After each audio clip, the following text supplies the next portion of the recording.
नमस्कार, जय हिंद दोस्तों। राय पब्लिकेशन के यूट्यूब चैनल में आप सभी का स्वागत है। पॉलिटिकल साइंस पढ़ रहे थे और पिछले वीडियो में पॉलिटिकल साइंस के तहत अपन ने मौलिक अधिकार के जो है पूरा कंप्लीट कर दिया था। इसी क्रम में आज आगे बढ़ते हैं, अपन जो है राज्य के नीति निर्देशक तत्व को पढ़ेंगे, यानी कि director principle of state purpose के तहत जो है राज्य के नीति निर्देशक जो तत्व है आज अपन पढ़ेंगे। इसकी पृष्ठभूमि देखेंगे, उसके बाद भूमिका देखेंगे, कहाँ से ये लिया गया है, किस अनुच्छेद तक है, फिर इसके तहत कौन कौन से वाद है, ये सब भी अपन देखेंगे। या फिर केंद्र तथा सुप्रीम कोर्ट के तहत जो है क्या क्या इसके अंदर संघर्ष रहा है, वो सभी अपन विधिवत रूप से देखेंगे।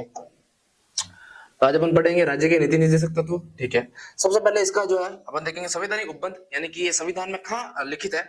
तो मैं आपको बता दूं, संवैधानिक उपबंध में भाग 4 अनुच्छेद 36 से अनुच्छेद 51 तक है। अनुच्छेद 36 से अनुच्छेद 51 तक राज्य के नीति निर्देशक तत्वों का उपबंध किया गया है। अच्छा, ये राज्य के नीति निर्देशक तत्व है जो अपन ने कहाँ से लिया है, तो अपन ने ये आयरलैंड से ग्रहण किया है। जब मैंने संविधान की विशेषताओं का जो है टॉपिक करवाया था, जब मैंने आपको बताया था कि आयरलैंड से अपन ने डीपीएसपी यानी कि राज्य के नीति निर्देशक तत्वों को लिया गया है। वही आयरलैंड ने ये जो डीपीएसपी है वो स्पेन से ग्रहण किए गए हैं। ठीक है, देखिएगा संवैधानिक उपबंध कहाँ किया गया है, भाग 4 अनुच्छेद 36 से लेकर अनुच्छेद 51। ठीक बात है। फिर बात करते हैं इतिहास। अपन ने यानी कि भारत ने कहाँ से ग्रहण किया है, ये भारत ने ग्रहण किया है आयरलैंड से, और आयरलैंड ने कहां से, स्पेन से ग्रहण किया है। ठीक है, आपको पता है इस प्रस्तावना में जो है समाजवादी समाज तथा 3 प्रकार के न्यायों का उल्लेख किया गया है। कौन कौन से, सामाजिक, आर्थिक, राजनीतिक न्याय। ठीक है, तो प्रस्तावना में लिखित समाजवादी समाज, सामाजिक, आर्थिक, राजनीतिक न्याय की प्राप्ति करने के लिए जो संविधान में भाग 4 में नीति निर्देशक तत्वों का जो है उल्लेख किया गया है। ये लिखा हुआ है, प्रस्तावना में निहित समाजवादी समाज तथा 3 प्रकार के न्याय, सामाजिक, आर्थिक तथा राजनीतिक न्याय की प्राप्ति के लिए संविधान के भाग 4 में, कौन से, संविधान के भाग 4 में अनुच्छेद 36 से लेकर अनुच्छेद 51 तक नीति निर्देशक तत्वों को शामिल या सम्मिलित किया गया है। ठीक है, मैंने आपको पहले ही बताया, प्रस्तावना में समाजवादी समाज तथा 3 प्रकार के न्याय, सामाजिक, आर्थिक और राजनीतिक न्याय इत्यादि की जो है पूर्ति करने के लिए, इत्यादि को प्राप्त करने के लिए संविधान के भाग 4 में अनुच्छेद 36 से लेकर अनुच्छेद 51 तक नीति निर्देशक तत्वों का उल्लेख किया गया है, जिसका जो उल्लेख है संविधान के भाग 4 अनुच्छेद 36 से लेकर अनुच्छेद 51। और इतिहास यह रहा है, भारत ने जो नीति निर्देशक तत्व है आयरलैंड से ग्रहण किया, आयरलैंड ने कहां से, स्पेन से ग्रहण किया है। ठीक है, फिर वही बात, डीपीएसपी का प्रावधान भारत ने आयरलैंड से ग्रहण किया है तथा आयरलैंड ने इसे स्पेन से ग्रहण किया गया है। ठीक है, सबसे पहले डीपीएसपी यानी कि राज्य के नीति निर्देशक तत्वों की जो उत्पत्ति मानी जाती है वो 1935 ईस्वी के भारत शासन अधिनियम के अनुदेश पत्र में सबसे पहले इसकी अभिव्यक्ति की गई है। ठीक है, तो कहा जा सकता है अप्रत्यक्ष रूप से अपन ने 1935 के भारत शासन अधिनियम से भी जो है डीपीएसपी ग्रहण किया है। लेकिन अगर आपको सीधा कोई क्वेश्चन पूछे ऑब्जेक्ट टाइम में कि अपन ने जो डीपीएसपी है वो कहां से ग्रहण किया है, तो इसका सीधा सा आंसर हो जाएगा इसके ऊपर विदेशी स्रोतों का प्रभाव, यानी कि आयरलैंड के संविधान से अपन ने डायरेक्ट इसको ग्रहण किया गया है। ठीक है, तो देखिएगा डीपीएसपी की जो प्रथम अभिव्यक्ति होती है वह 1935 के भारत शासन अधिनियम के अनुदेश पत्र से मिलती है। डीपीएसपी की सर्वप्रथम अभिव्यक्ति 1935 के भारत शासन अधिनियम में अनुदेश पत्र के रूप में होती है। ठीक है, आपको पता है गाइस, संविधान का जो खाका है किसके द्वारा तैयार किया गया था, बीएन राव के द्वारा तैयार किया गया था, और गवर्नर जनरल ने बीएन राव को संवैधानिक सलाहकार भी बनाया था। ठीक है, तो बीएन राव के द्वारा मोटा मोटी जो संविधान का खाका तैयार किया गया था, इसमें बीएन राव के द्वारा 2 अधिकार यानी कि मौलिक अधिकार और डीपीएसपी को रखने की सिफारिश की गई थी। ठीक है, तो इन्होंने देखिएगा संवैधानिक सलाहकार बीएन राव के द्वारा संविधान सभा में समस्त अधिकारों को 2 श्रेणी में विभाजित करने की सिफारिश की गई थी। ठीक है, समस्त अधिकार कौन कौन से हो गए, एक तो अधिकार हो गया भाई मौलिक अधिकार जिसका उल्लेख संविधान के भाग 3 में है, और एक जो अधिकार हो गया कौन सा, राज्य के नीति निर्देशक तत्व। ठीक है, जिसका उल्लेख भाग 4 में हो गया। संविधान को जो खाका तैयार किया गया था वो बीएन राव के द्वारा तैयार किया गया था, और इन्होंने समस्त अधिकारों को 2 श्रेणी में विभाजित करने की जो है सिफारिश की गई थी। एक जो अधिकार होगा वो वाद योग होगा, वाद योग यानी कि जिसके ऊपर न्यायालय के माध्यम से लागू करवाए जा सकते हैं, और एक जो अधिकार होंगे वो गैरवादी होंगे, यानी कि वो न्यायालय के द्वारा प्रवर्तनीय नहीं होंगे, अर्थात न्यायालय के द्वारा लागू नहीं करवा सकते हैं। तो जो अधिकार वाद योग है, जिसके अंतर्गत न्यायालय के द्वारा लागू करवाए जा सकते हैं, वो तो हो गए मौलिक अधिकार जिनको सुप्रीम कोर्ट का संरक्षण प्राप्त है सीधा अनुच्छेद 32 के तहत, जो मैंने आपको कल पढ़ाया था। और जो गैरवाद योग अधिकार है जिसके अंतर्गत डीपीएसपी यानी कि राज्य के नीति निर्देशक तत्वों को रखा गया है, ये न्यायालय के द्वारा प्रवर्तनीय नहीं होंगे, ना ये न्यायालय के द्वारा लागू करवाए जा सकेंगे, ये लिखा गया है। ठीक है, एक जो अधिकार हो गए, ये जो बीएन राव के द्वारा एक मोटा मोटी खाका तैयार किया गया था कि जो एक अधिकार होंगे वो वाद योग होंगे। कौन से? वाद योग होंगे, और एक होंगे गैरवाद योग। ठीक है, वाद योग इसके अंतर्गत मौलिक अधिकार को रखा गया, यानी कि फंडामेंटल राइट्स, मौलिक अधिकारों को रखा गया।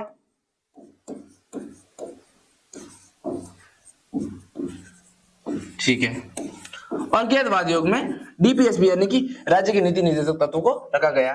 ठीक है, इसको न्यायालय के माध्यम से लागू करवाया जा सकता है, देखिएगा, जिसे न्यायालय के माध्यम से प्रवर्तनीय बनाया जा सकता है या फिर लागू करवाया जा सकता है।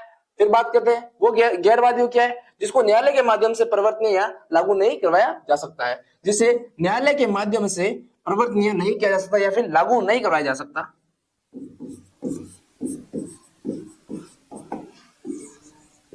करवाया जा सकता।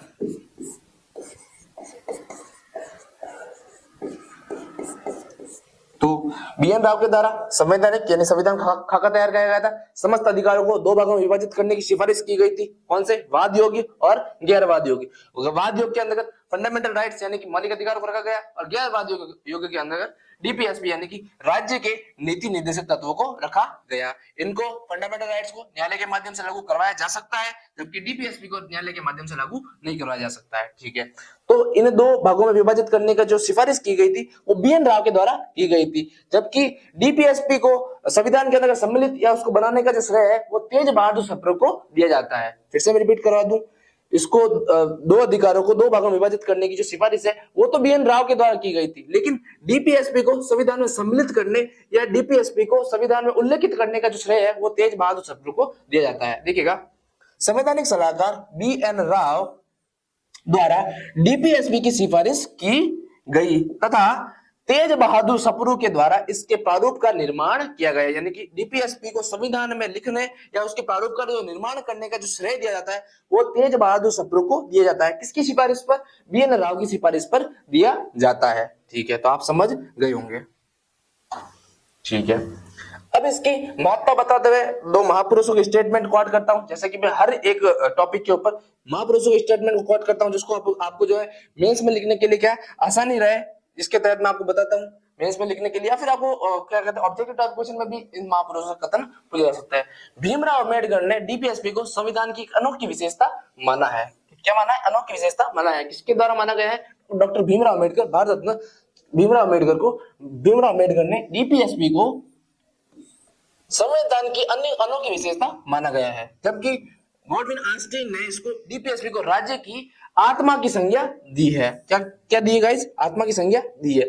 गाइस यहाँ पे जो स्टूडेंट बड़े कंफ्यूज होता है, भीमराव अम्बेडकर ने डीपीएसपी को एक अनोखी विशेषता माना है, जबकि भीमराव अम्बेडकर ने संविधान की आत्मा के रूप में अनुच्छेद 32 संवैधानिक उपचारों के अधिकार को माना है, जबकि गॉडविन आस्टिन ने डीपीएसपी को राज्य की आत्मा माना गया है। तो आपको पूछे भीमराव अम्बेडकर के अनुसार संविधान की आत्मा कौन सी है, तो वो होगा अनुच्छेद 32 संवैधानिक उपचारों का अधिकार होगा, जिसके अंतर्गत कुल 5 प्रकार के सामान्य व न्यायिक रीट का उल्लेख किया गया है। ठीक है, फिर बात की जाए ऑस्टिन ने किसको संविधान की आत्मा कहा? डीपीएसपी को राज्य की आत्मा या संविधान की आत्मा या राज्य की आत्मा डीपीएसपी को ऑस्टिन ने कहा था। ठीक है, तो भीमराव अम्बेडकर ने संविधान की अनोखी विशेषता इसको माना है, किसको? डीपीएसपी को। ठीक है, फिर बात करते हैं राज्य के नीति निर्देशक तत्व का जो है क्या उद्देश्य है। क्या उद्देश्य है इसका उल्लेख अनुच्छेद 38 में भी किया गया है। जब मैं अनुच्छेद 38 पढ़ाऊंगा तब भी आपको बता दूंगा, लेकिन पहले एक बार फिर से पूरा ही बता दूंगा।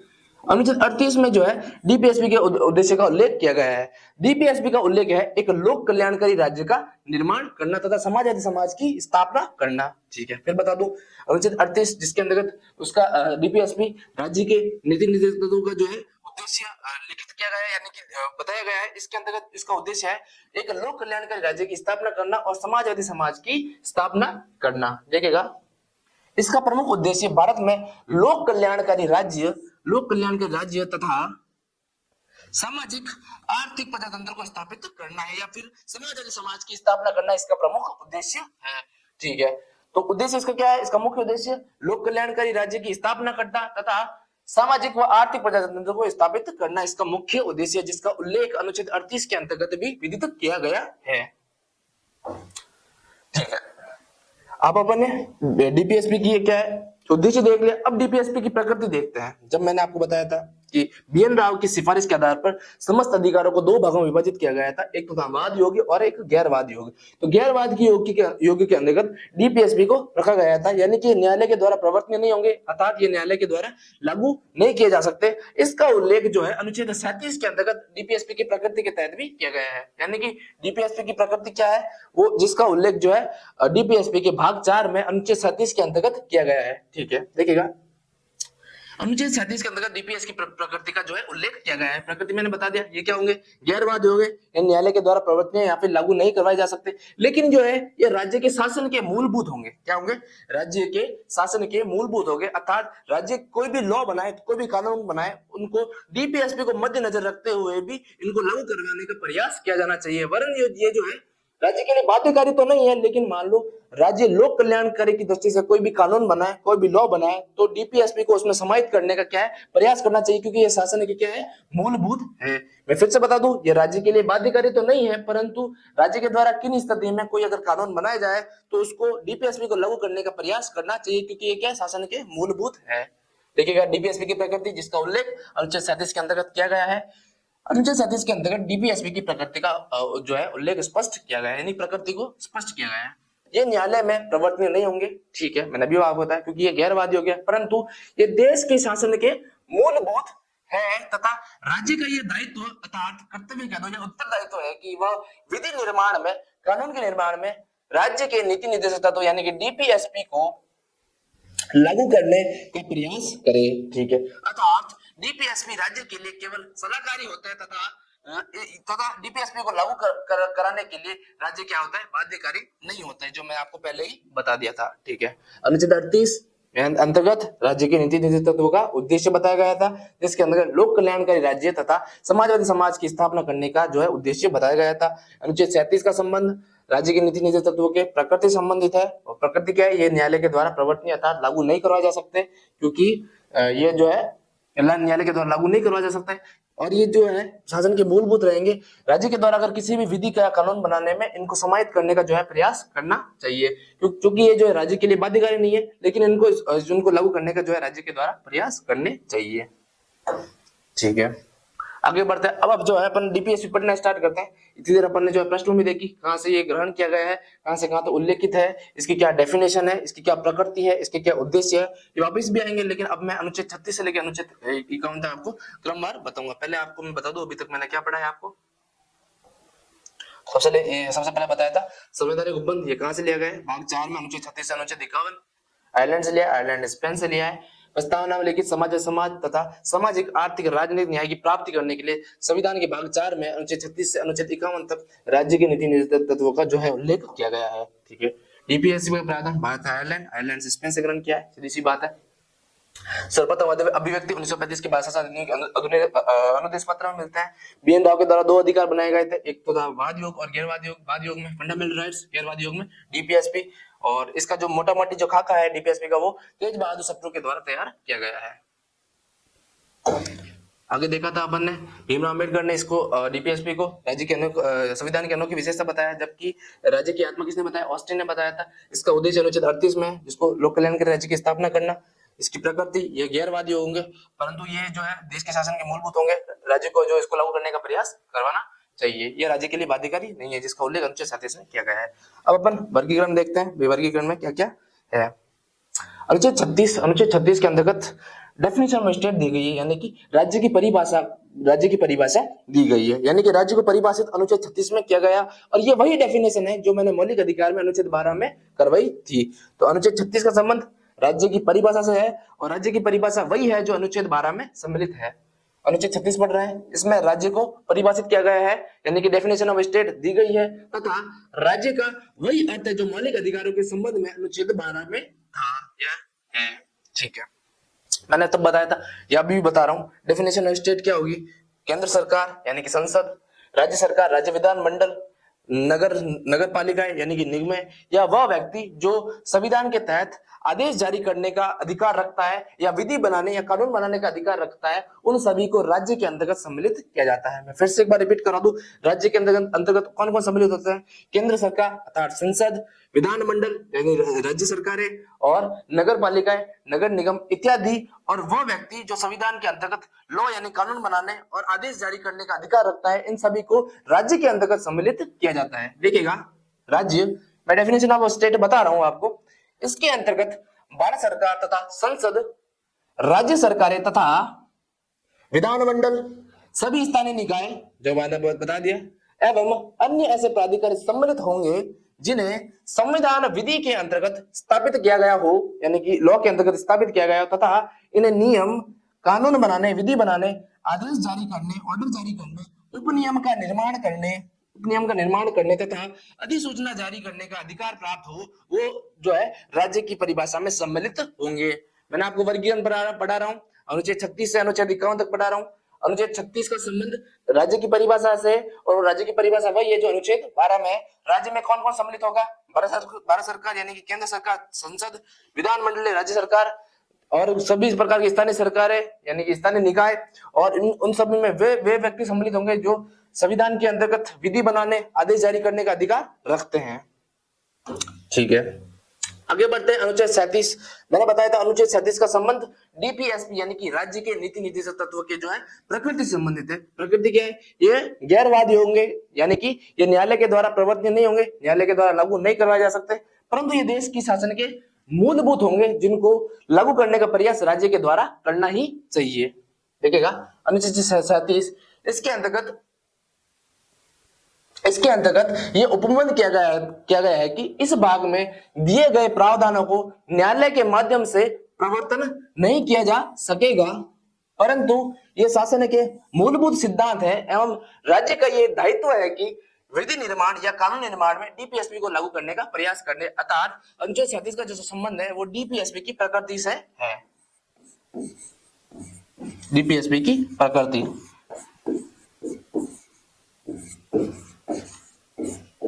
ठीक है। तो अनुच्छेद 36 राज्य की परिभाषा, अनुच्छेद 37 का संबंध राज्य की परिभाषा संबंधित है। इसके अंतर्गत यह उपबंध किया गया है कि डीपीएसपी जो है वो न्यायालय के माध्यम से लागू नहीं करवा जा सकता, यानी कि न्यायालय के द्वारा प्रवर्तनीय नहीं है। अर्थात ये क्या है? गैरवादी हो गया, परंतु ये क्या है? देश की शासन के मूलभूत है तथा राज्य को नियम बनाने या फिर विधि बनाने के समय इनको लागू करने का जो क्या है प्रयास करना चाहिए। ठीक है, अनुच्छेद 36 देख रहे हैं, अनुच्छेद 37 देख रहे हैं, अनुच्छेद 38 देखते हैं।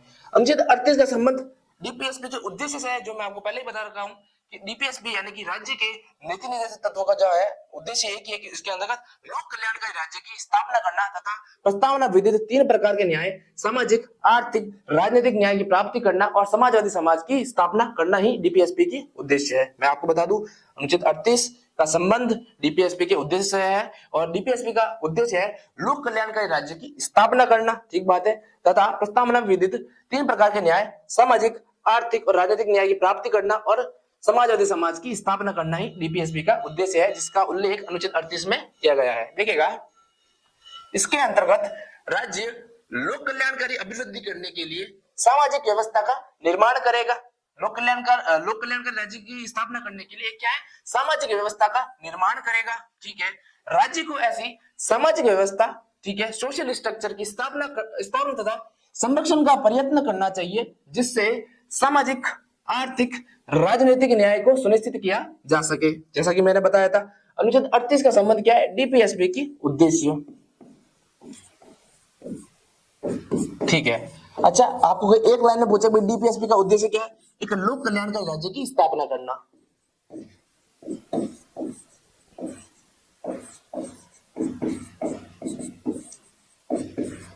राज्य की स्थापना, ठीक है। तो लोक कल्याणकारी राज्य की स्थापना करने का जो उद्देश्य है अनुच्छेद 38 के अंतर्गत विदित है। और लोक कल्याणकारी राज्य की स्थापना अपन किस प्रकार कर सकते हैं? सामाजिक व्यवस्था का निर्माण करके ही लोक कल्याणकारी राज्य की स्थापना कर सकते हैं, और 3 प्रकार का न्याय भी सामाजिक व्यवस्था से स्थापना कर सकते हैं। फिर बता रहा हूं, अनुच्छेद 38 के संबंध राज्य की डीपीएसपी का जो है उद्देश्य है, और उद्देश्य क्या है? लोक कल्याणकारी राज्य की स्थापना करना। इसके अंतर्गत राज्य लोक कल्याणकारी अभिवृद्धि करने के लिए सामाजिक व्यवस्था यानी सोशल स्ट्रक्चर या सोशल अरेंजमेंट का निर्माण करेगा। राज्य को ऐसी सामाजिक व्यवस्था की स्थापना तथा संरक्षण का प्रयत्न करना चाहिए जिससे क्या है गाइस, जिससे सामाजिक, आर्थिक, राजनीतिक प्रस्तावना विधि 3 प्रकार के न्याय की उद्देश्य की प्राप्ति की जा सके, राजनीतिक न्याय को सुनिश्चित किया जा सके। ठीक है, अनुच्छेद 36 पढ़ लिया, definition of state, nature of DPSP अनुच्छेद 37 पढ़ लिया, ऑब्जेक्टिव ऑफ डीपीएसपी अनुच्छेद 38 पढ़ लिया। आगे बढ़ते हैं अनुच्छेद 39। अच्छा, अनुच्छेद 39 में जो है राज्यों को दिशा निर्देश दिए हैं। इसके अंतर्गत 5 जो है अनुच्छेद और भी जोड़े गए हैं। अनुच्छेद 39(1), अनुच्छेद 39(2), अनुच्छेद 39(3), अनुच्छेद 39(4), अनुच्छेद 39(5). ठीक है, तो इसके अंदर कुल 5 प्रकार के जो है नीतियों का पालन जो है राज्य को करने के लिए दिशा निर्देश दिए गए हैं। राज्य को कुछ नीतियों का पालन करना चाहिए। ठीक है, अनुच्छेद 39(1) का जो संबंध है, इसका संबंध है राज्य को स्त्री तथा पुरुषों को समान जीविका साधन उपलब्ध कराने का प्रयास करना चाहिए। अनुच्छेद 39(1) का संबंध यह है कि राज्य को स्त्री तथा पुरुषों को समान जीविका साधन उपलब्ध कराने का प्रयास करना चाहिए। ठीक है, फिर बात करते हैं अनुच्छेद 39(b) का संबंध जो है राज्य को सामाजिक व्यवस्था का निर्माण करने के लिए लोक कल्याणकारी राज्य की अभिवृद्धि करने के लिए भौतिक संसाधनों क्या है आवंटन करना चाहिए। ठीक है, अनुच्छेद 39(1) का संबंध राज्य को स्त्री तथा पुरुषों को समान जीविका साधन उपलब्ध कराना चाहिए। अनुच्छेद 39(2) जिसकी मैं अभी बात कर रहा हूं, इसका संबंध यह है कि लोक कल्याणकारी राज्य की अभिवृद्धि करने के लिए समाजवादी समाज का निर्माण करने के लिए भौतिक संसाधनों के क्या है आवंटन करने का प्रयास करना चाहिए। अनुच्छेद 39(c) का संबंध क्या है? राज्य को धन के केंद्रीकरण को रोकने का प्रयास करना चाहिए। क्या है गाइस? अनुच्छेद 39(c) का संबंध है राज्य को धन के संसाधनों का केंद्रीकरण करने को रोक लगाने के लिए जो है प्रयास करना चाहिए। फिर बात करते हैं अनुच्छेद 39(4), इसका संबंध क्या है? समान कार्य के लिए समान वेतन। ठीक है, यानी कि राज्य को स्त्री तथा पुरुषों को समान कार्य के लिए समान वेतन का प्रयास करना चाहिए। ठीक है, फिर अनुच्छेद 39(e) यानी कि 5वां अनुच्छेद 39(5) या फिर अनुच्छेद 39(e) का जो संबंध है वो इससे संबंध है कि राज्य को स्त्री तथा पुरुषों की समता तथा बालकों की सुकुमार अवस्था का ध्यान रखना चाहिए। ठीक है, अनुच्छेद 39(e) का संबंध क्या है? राज्य को स्त्री तथा पुरुषों की समताओं तथा बालकों की सुकुमार अवस्था का ध्यान रखना चाहिए। ठीक है, अनुच्छेद 39 से 5 बात है, आपको बता भी दिया, लिखी हुई बात में आपको मैं पढ़ा देता हूँ एक बार। ठीक है, राज्य को कुछ नीतियों का पालन करना चाहिए। वे कौन कौन सी नीति है देखेगा। अनुच्छेद 39(अ) समान जीविका साधन उपलब्ध कराना चाहिए, मैंने आपको बताया था। राज्य को स्त्री तथा पुरुषों के लिए समान रूप से जीविका साधन उपलब्ध कराने का प्रयत्न करना चाहिए, यानी कि स्त्री तथा पुरुषों में किसी प्रकार कोई भेदभाव नहीं किया जाना चाहिए, और जो है समान जीविका साधन यानी कि रोजगार साधन जो है उपलब्ध कराने का यत्न करना चाहिए। ठीक है, देखिएगा, राज्य को स्त्री तथा पुरुषों के लिए समान रूप से जीविका साधन उपलब्ध कराने का यत्न करना चाहिए। ठीक है, बी मैंने आपको बताया था, राज्य को भौतिक संसाधनों के स्वामित्व तथा नियंत्रण की इस प्रकार व्यवस्था करनी चाहिए जिससे अधिक से अधिक सार्वजनिक हितों की प्राप्ति की जा सके। मैंने आपको बताया था लोक कल्याणकारी राज्य की अभिवृद्धि करने के लिए इस प्रकार से भौतिक संसाधनों का आवंटन या स्वामित्व तथा नियंत्रण करना चाहिए जिससे अधिक से अधिक जो है सामाजिक उद्देश्य या सामाजिक हितों की प्राप्ति करना चाहिए। इसका उल्लेख अनुच्छेद 39(b) में लिखा गया है। राज्य को भौतिक संसाधनों के स्वामित्व तथा नियंत्रण की इस प्रकार व्यवस्था करनी चाहिए जिससे अधिक से अधिक सार्वजनिक हितों की प्राप्ति की जा सके। ठीक है, सी मैंने बताया था, राज्य को धन के केंद्रीकरण को रोकने का प्रयास करना चाहिए। देखिएगा, राज्य को धन के संसाधनों के केंद्रीकरण को रोकने हेतु कदम उठाने चाहिए। ठीक है, डी मैंने बताया था, समान कार्य के लिए समान वेतन स्त्री तथा पुरुषों को। राज्य महिला तथा पुरुषों को समान कार्य के लिए समान वेतन उपलब्ध कराएगा। ठीक है, अनुच्छेद 39(e) जो मैंने आपको बताया था, क्या राज्य श्रमिक पुरुषों तथा महिलाओं के कार्य करने की क्षमता तथा बालकों की सुकुमार अवस्था का दुरुपयोग नहीं होने देगा। ये भी जो जिम्मेदारी किसको, राज्य को एक सौंपी गई है। अनुच्छेद 39 पढ़ रहे थे, जिसके अंतर्गत राज्य को कुछ नीतियों का पालन करना चाहिए। अनुच्छेद 39(a) जिसका संबंध स्त्री तथा पुरुषों को समान जीविका साधन उपलब्ध कराने से संबंधित है। ठीक है, अनुच्छेद 39(b) का संबंध क्या है? सामाजिक व्यवस्था का निर्माण करने के लिए भौतिक आवंटन करने का प्रयास करना चाहिए। फिर अनुच्छेद 39(c) का धन के केंद्रीकरण को रोकने का प्रयास करना चाहिए। अनुच्छेद 39(d) जिसका संबंध यह है कि राज्य को महिला तथा पुरुषों को समान कार्य के लिए समान वेतन देने का प्रयास करना चाहिए। और अनुच्छेद 39 जिसका संबंध है राज्य स्त्री तथा पुरुषों के कार्य करने की क्षमता तथा बालकों की सुकुमार अवस्था का ध्यान रखना चाहिए। ठीक है, अनुच्छेद 40 की ओर बढ़ते हैं। ठीक है, समझ में आ रहा है? अनुच्छेद 40 का संबंध ग्राम पंचायतों से है। आपको पता है गाइस, महात्मा गांधी जी जो थे वो लोकतंत्र ग्राम पंचायतों के माध्यम से ही, यानी कि स्थानीय स्वशासन के माध्यम से ही चाहते थे। ठीक है, लेकिन उनको तत्कालीन लागू नहीं किया गया था। लेकिन 73वां संविधान संशोधन 1992 के द्वारा जो है इसको संवैधानिक मान्यता प्रदान कर दी गई थी। ठीक है, तो ग्राम पंचायतों गठन का जो है अनुच्छेद है वो अनुच्छेद 40 के अंतर्गत उल्लेख किया गया था, जिसको संवैधानिक मान्यता 73वां संविधान संशोधन 1992 के द्वारा मिली गई थी। देखिएगा, अनुच्छेद 40 राज्य पंचायतों का गठन करेगा तथा इन्हें अधिक से अधिक शक्तियां, अवसर तथा संसाधन उपलब्ध कराने का प्रयत्न करेगा। ठीक है, इसको संवैधानिक मान्यता 73वां संविधान संशोधन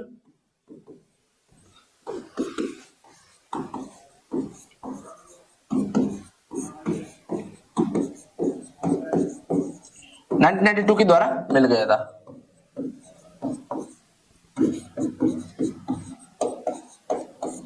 ठीक है, तो अनुच्छेद 40 का संबंध ग्राम पंचायतों के गठन, इनको अधिक से अधिक शक्तियां देने का प्रयास राज्य को करना चाहिए, जिसको संवैधानिक मान्यता 73वां संविधान संशोधन 1992 के द्वारा मिल गया था। ठीक है, आगे की ओर बढ़ते हैं।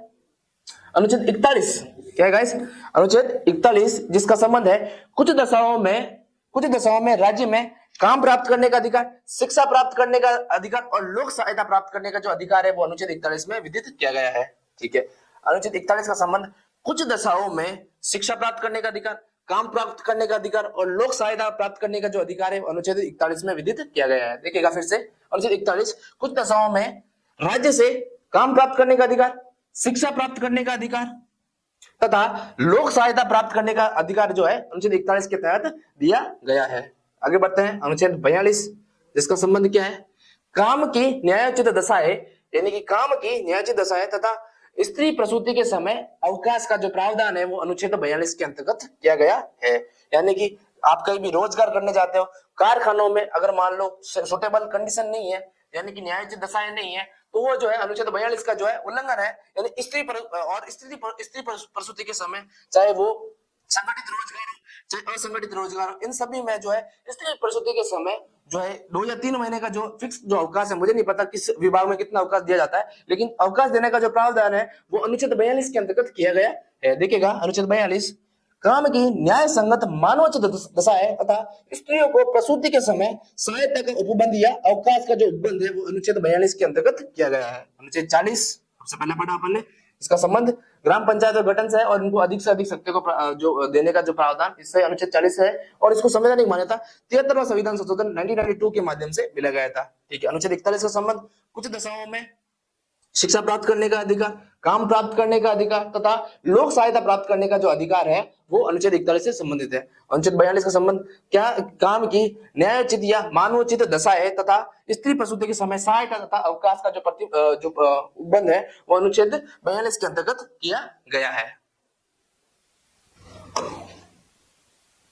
आगे बढ़ते हैं, अनुच्छेद 43 की ओर बढ़ते हैं और अनुच्छेद 43 क्या बोलता है? कर्मकारों के लिए निर्वहन मजदूरी। ठीक है, अनुच्छेद 43 का संबंध यह है कि कर्मकारों के लिए एक निश्चित मजदूरी का जो प्रावधान है वो राज्य के द्वारा किया जाना चाहिए। यानी कि किसी भी कर्मकार को जो कि असंगठित क्षेत्र में काम करता है उसको एक प्रकार की निश्चित मजदूरी, निश्चित वेजेस, इतने तो निश्चित मजदूरी मिलनी चाहिए, इसका जो प्रावधान है अनुच्छेद 43 के अंतर्गत किया गया है। तथा किसी भी मजदूर के या किसी भी व्यक्ति के सामाजिक तथा सांस्कृतिक विकास का जो जिम्मेदारी है वो भी राज्य को सौंपी गई है और राज्य को उसके विश्राम के घंटों को सुनिश्चित करने के लिए, यानी कि 8 घंटे काम के बीच में विश्राम के घंटों को सुनिश्चित करने के लिए तथा उनका जो सामाजिक तथा सांस्कृतिक विकास करने का जो उल्लेख है या प्रावधान है या फिर जिम्मेदारी वो भी राज्य को सौंपी गई है। यानी कि एक फिक्स वेजेस देना, कुटीर धंधों इत्यादि हो गया, किसान इत्यादि को जो है प्रोत्साहन प्रदान करने का तथा विश्राम के घंटों का सदुपयोग करने, सामाजिक तथा सांस्कृतिक विकास करने का जो प्रावधान है अनुच्छेद 43 के अंतर्गत राज्य को सौंपा गया है। देखिएगा, कर्मकारों के लिए निर्वहन मजदूरी राज्य को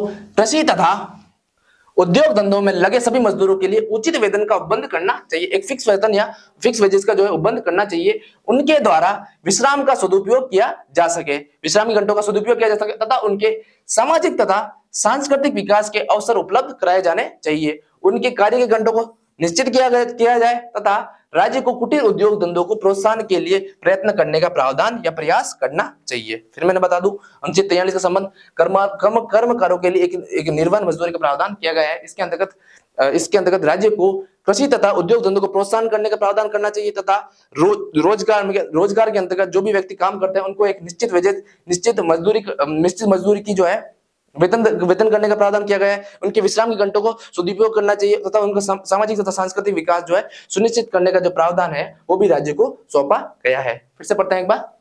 राज्य को कृषि तथा उद्योग धंधों में लगे सभी मजदूरों के लिए उचित वेतन का उपबंध करना चाहिए तथा उनके द्वारा विश्राम का सदुपयोग किया जा सके, उनके सामाजिक तथा सांस्कृतिक विकास के अवसर उपलब्ध कराए, उनके कार्य के घंटों को निश्चित किया जा सके तथा राज्य को कुटीर धंधों को प्रोत्साहन करने के लिए यत्न करना चाहिए। ठीक है, तो अपन डीपीएसपी में आज अनुच्छेद 36 से लेकर अनुच्छेद 43 पढ़ा, अनुच्छेद 44 से लेकर अनुच्छेद 51 को जो है अपन अगले भाग में पढ़ेंगे। जब तक अभी जो पढ़ा है मैं आपको फटाफट रिवाइज करवा देता हूँ।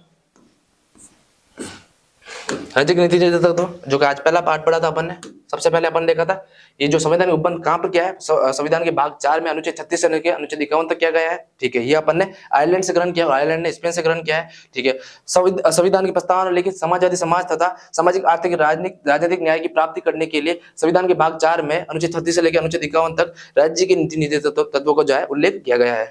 आगे अपन ने देखा था आयरलैंड स्पेन से लिया है। ठीक है, इसकी सर्वप्रथम अभिव्यक्ति 1935 ईस्वी के भारत संविधान अधिनियम के अनुदेश पत्र से मिलती है। ठीक है, संवैधानिक सलाहकार BN राव ने समस्त अधिकारों को 2 भागों में विभाजित किया गया था। कौन कौन से? एक तो वाद योग और एक थे गैर वाद योग। वाद योग जो है वो न्यायालय के द्वारा प्रवर्तनीय लागू करवाए जा सकते हैं और इसके अंतर्गत फंडामेंटल राइट्स मौलिक अधिकार को रखा गया था। गैर वाद योग वे जो है न्यायालय के द्वारा प्रवर्तनीय नहीं होंगे या लागू नहीं करवाए जा सकते और उसके अंतर्गत डीपीएसपी को रखा गया था। ठीक है, संवैधानिक सलाहकार BN राव ने जो है इसका खाका तैयार करने के लिए तेज बहादुर सप्रू को जो है तेज बहादुर सप्रू के द्वारा इसका जो खाका तैयार किया गया था। आगे बढ़े थे, भीमराव अम्बेडकर ने इसकी विशेषता बताते हुए इसको संविधान की अनोखी विशेषता बताया था। ऑस्टिन ने राज्य की आत्मा की संज्ञा दी गई है। इसका उद्देश्य अनुच्छेद 38 में उल्लेखित है, जिसका उद्देश्य है एक लोक कल्याणकारी राज्य की स्थापना करना। ठीक है, और इसकी प्रकृति का जो है उल्लेख अनुच्छेद 37 के अंतर्गत किया गया है। ये न्यायालय के द्वारा गैरवाद योग्य यानी न्यायालय के द्वारा प्रवर्तनीय नहीं है, किंतु ये शासन के मूलभूत रहेंगे। राज्य को कानून बनाते समय इनको पालन करवाने का प्रयास करना चाहिए। ठीक है, फिर अपन वर्गीकरण पढ़ते हुए अनुच्छेद 36 से पढ़ा और 36 के अंतर्गत डेफिनेशन ऑफ स्टेट यानी कि राज्य की परिभाषा देखी थी और ये राज्य की परिभाषा वही है जो अनुच्छेद 12 के मौलिक अधिकार में लिखित की गई है। इसके अंतर्गत केंद्र सरकार, संसद, राज्य विधानमंडल, स्थानीय निकाय तथा वे व्यक्ति जो कि कानून के अंतर्गत कोई किसी भी आदेश को जारी करने तथा कानून बनाने का अधिकार रखता है, उन सभी को राज्य की परिभाषा में सम्मिलित किया जाता है। अनुच्छेद 37 पढ़ा था यानी कि डीपीएसपी की प्रकृति पढ़ी थी, जो कि क्या है गैरवादी हो गए, ये न्यायालय के द्वारा लागू नहीं करवाई जा सकती, किंतु ये क्या है शासन के मूलभूत है, इसको राज्य के द्वारा लागू करने का प्रयास करना चाहिए। फिर अपन ने पढ़ा था अनुच्छेद 38 जो इसके अंतर्गत डीपीएसपी का उद्देश्य बताया था लोक कल्याण का राज्य की स्थापना करना तथा सामाजिक आर्थिक राजनीतिक न्याय को राजनीतिक प्राप्ति करने के लिए सामाजिक व्यवस्था का निर्माण करने का प्रावधान किया गया था। अनुच्छेद 39 देखा था जिसके अंतर्गत 5 अनुच्छेद थे। इसके अंतर्गत जो पहला यानी कि ये था, इसके अंदर राज्य को स्त्री तथा पुरुषों को समान जीविका साधन उपलब्ध कराने चाहिए। फिर बात करें अनुच्छेद 39B के अंतर्गत देखा था लोक कल्याणकारी राज्य की अभिवृद्धि करने के लिए भौतिक संसाधनों का आवंटन करना चाहिए तथा सामाजिक व्यवस्था का निर्माण करना चाहिए। अनुच्छेद 39C का संबंध देखा था राज्य को धन के केंद्रीकरण को रोकने का प्रयास करना चाहिए। अनुच्छेद 39D का जो संबंध है वो था समान कार्य के लिए समान वेतन यानी स्त्री पुरुषों को समान कार्य के लिए समान वेतन। अनुच्छेद 39E का जो संबंध है स्त्री तथा पुरुषों को इनके शक्ति का सदुपयोग तथा इस बालकों की सुकुमार अवस्था का जो है ध्यान रखने का जो प्रावधान है वो भी राज्य के अंतर्गत किया गया था। अनुच्छेद 40 का संबंध ग्राम पंचायत की स्थापना यानी कि स्थानीय स्वशासन का उल्लेख अनुच्छेद 40 के अंतर्गत किया गया जिसको संवैधानिक मान्यता 73 और संविधान संशोधन 1992 के द्वारा दिया गया था। अनुच्छेद 41 का संबंध कुछ दशाओं में शिक्षा, काम प्राप्त करने का अधिकार और लोक सहायता प्राप्त करने का अधिकार। अनुच्छेद 42 का जो संबंध है वो काम की मानवोचित या न्यायोचित दशा है तथा स्त्री प्रसूति के समय यानी कि महिला की जो डिलीवरी होती है उस समय सहायता तथा छुट्टियां का जो प्रावधान अनुच्छेद 42 में किया गया था। लास्ट अनुच्छेद अपन ने आज के डेट में अनुच्छेद 43 पढ़ा था यानी कि कर्मकारों के लिए निर्वहन मजदूरी का प्रावधान। इसके अंतर्गत राज्य को जो कृषि तथा उद्योग धंधों को प्रोत्साहन करने का प्रयास करना चाहिए तथा मजदूरों के विश्राम के घंटों का सदुपयोग करना चाहिए। उनके जो है एक निश्चित मजदूरी का प्रावधान किया जाना चाहिए, निश्चित घंटों का प्रावधान किया जाना चाहिए तथा सामाजिक और सांस्कृतिक विकास के हेतु एक विशेष कदम उठाने का जो प्रावधान करना चाहिए। तो गाइस अपन ने आज डीपीएसपी के तहत भाग पहला पढ़ा जिसके अंदर अनुच्छेद 36 से लेकर अनुच्छेद 43 पढ़ा। अनुच्छेद 44 से लेकर अनुच्छेद 51 जो है अपन अगले पार्ट में देखेंगे। तब तक राम राम।